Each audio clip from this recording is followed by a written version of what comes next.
musik. Yang ketiga, suara. Nah, seni itu apa ya?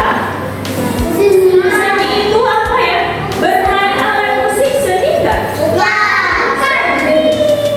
Seni. Bernyanyi seni nggak? Seni. Menggambar seni nggak?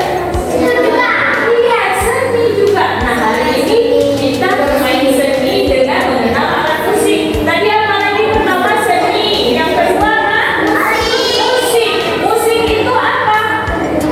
Musik itu apa? Lagu.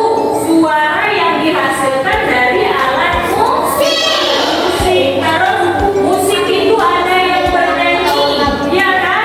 Nah, yang ketiga katanya apa? Suara.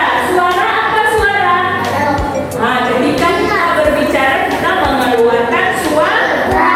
Alat musik yang dipukul mengeluarkan suara. Nah, hari ini Bila mau membacakan buku konsentrasi. Bila mau membacakan buku games anak cerdas. Ini anak cerdas. Anak cerdas dia dengar istilahnya. Game anak cerdas alat musik.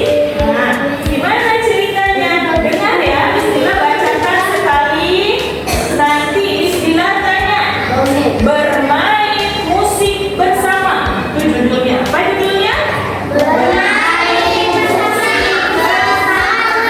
Istilah bacakan nanti ada soal. Ya, ada soal harus bisa dijawab. Habis dengan Istilah cerita